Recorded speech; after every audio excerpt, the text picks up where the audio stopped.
Може би вече няма да искате да пеете песента "Честит рожден ден". Чудили ли сте се някога откъде произлиза песента "Честит рожден ден" или защо я пеем? Не е ли странно, че всеки път, когато се празнува нечий рожден ден, се палят свещи? Гаси се осветлението и всички се събират в кръг, за да ви пеят "Честит рожден ден" като при ритуал на вещици? Много добре е документирано, че в миналото хората са живели стотици години, а сега, въпреки че очевидно сме толкова напреднали, продължителността на живота започва да намалява. Легендата гласи, че песента "Честит рожден ден" всъщност е създадена като проклятие от паднали ангели, за да скрие ритуал, който запечатва съдбата ви да остарявате, контролирайки населението и управлявайки човешката цивилизация. Мнозина вярват, че всеки път, когато изпълнявате този ритуал, увековечавате и ускорявате остаряването си. Тази песен е почти първото нещо, на което са научили децата, подлъгвайки ги в този ритуал от ранна възраст. Така че следващия път, когато ви предстои празнуване на рожден ден, не забравяйте, че това е причината за това. Празнуването на рождени дни е грях и е характерен за сатанизма. Бог мрази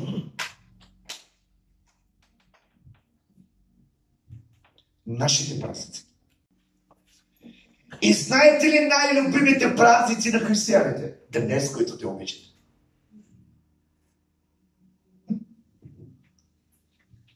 Рождение. Колко от вас обичате рождение? Да дигнем как си Господи гледа. Казах Господи гледа. Казах Исус ви гледа.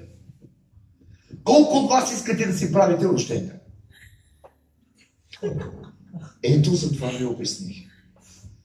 Ето за това ви обясних от начало, че чухте, разбрахте, дори сте чели, но не сте уверени в нещата. И Господ каза: непокорен народ. Непокорен народ! Нека да мислим малко за рождения ден. Християните, които правите си пасторите, знаете ли защо обичат рождените дни? Само да се задъбиряват, да едат само торти. Това е целта. И знаете ли, около тях се заблуждават и простите. Бог мрази моите празници! Единият от празници, който Бог мрази, това се нарича рожден ден. Не му казва: брат, това е годината ми. Това е годината ми. Това е годината ми. Така ли мислите ли? Ще ми покажете ли в Библията кой Божий човек се направи рожден ден?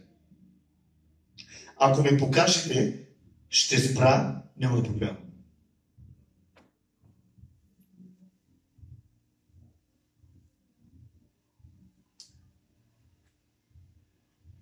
Рожден ден е празник. Как се нарича това нещо?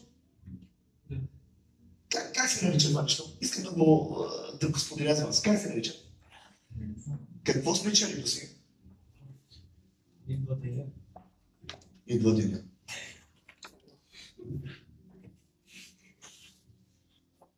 До сега какво си мъчил? Какъв е рожден ден? Традиция. Не е празник. Не е традиция. Всяка година, когато нещо едно и също се прави, това се нарича празник. Това се нарича година. Как да го наричам сам? Празник. Новолуние. И какво сме чели до сега и какво Бог желае? Какво казва от Библията? Този рожден ден празник ли е? Празник ли е? И какво челихме до сега? Тогава имаме ли проблеми? Вижте колко е простичко само. Рожден ден е празник ли е? Традиция ли е? Какво прави Бог?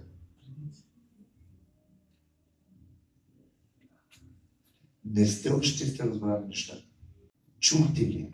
Знаете ли? Но се опитвате пак да си ги правите. Ето затова Павел казва към Галатянската църква: и искате да се връщате в първото началното си учение. Тя е църква Галатия. Искате да се обърнете на старите си учения. Жалки, първоначални, светски учения.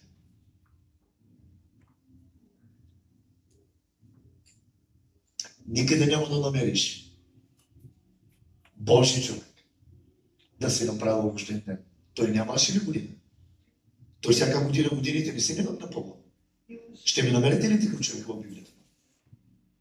Намерете ме от битието откровение. Намерете ме човек, Божи човек, дали в Библията, библейски човек се направи рожден ден от битие до откровение. Ме намерете. И аз няма да проповядвам. Божи човек дали е празнувал такова нещо. Представете се. Дори още в Стар Завет не се празнуваше тези неща. Представи се. Защото те са знайни, че това са били езически празници. И нищо езическо не може да влезе в святото събрание на Израел. А защо влиза сега всичко езическо в църквата? Проповедниците са измамници. И хората си търсят такива служители, защото им позволяват всичко. Те си го правят и позволяват им всичко и те си го правят. Прави се това, което Бог прави! И твой рожден ден ти помогне, ще дойде време. Прави се!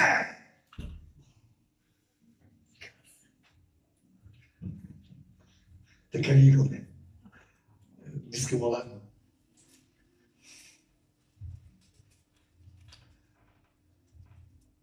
Знаете ли Библията какво казва? Че първият рожден ден, кой се направи? Ще ми кажете ли?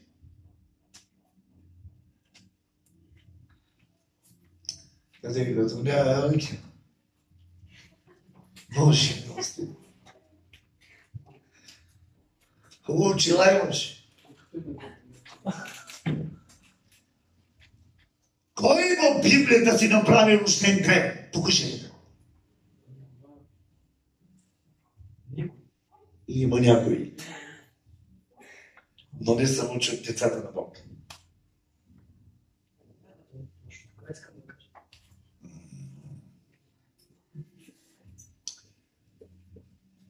Кой си направи рожден ден? Християни от 20 години не разбира това, което ви казвам. Кой? Ти проповедник си. Ти поне проповедник си. Кажи. Според теб, Ирод. Според теб. Нека да отиде малко при фараон. Знаете ли, Библията казва в Битие 40 или 40 там главите, че фараон имаше рожден ден. И Йосиф влиза в затвора, вижда един от затворниците и в същия ден, в рождения ден на фараон, умира човека, който той видя видението и Йосиф толкова. Но това става в времето на рождения ден. Сега разбирате ли го казвам? Айде да отида малко при Ирод, Антипа, Ирод, във времето на кръстителя. Кога Ирод беше убит? Не ли в рождения ден на Антипа, докато Соломей се въртеше и той обеща, че на Соломей ще даде с каквото иска. Но какъв празник имаше? Забележи. Рожден ден докарва смърт. Рожден ден докарва проклятие. Рожден ден докарва трудна смърт върху живота ти. Ти не го разбираш.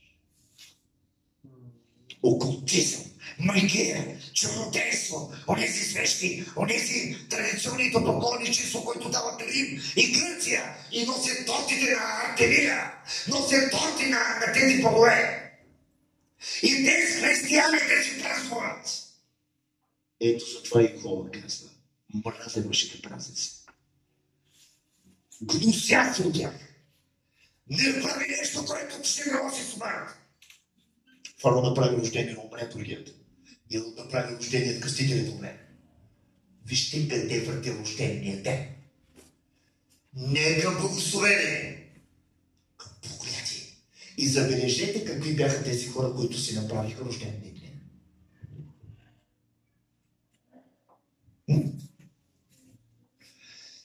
Опишете хората, които са направили рождените и себе си, какви са били правени, святи, чисти и небесни. Нечестиви. Фараон бил нечестив.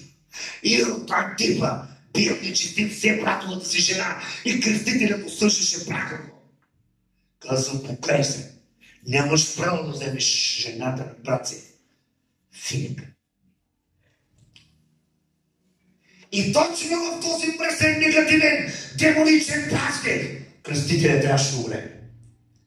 Ще предизвикат ли, обичате ли още рожденията ни да ви носят проклятни демонични традиции, демонични магии, окултизъм от духовния свят и да ви носят туля смърт?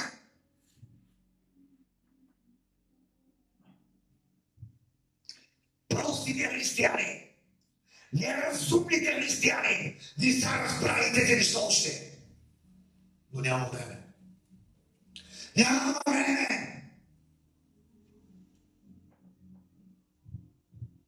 Ето за това апостолът казва, вие пазите дните. Кога се прави рожден ден? Кога се прави рожден ден?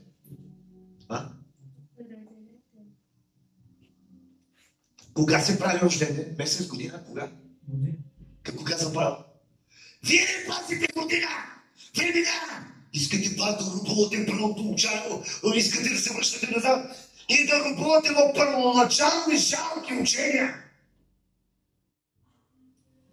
Как ви, които бяхте познати от Бога и искате пак да се върнете към това служение?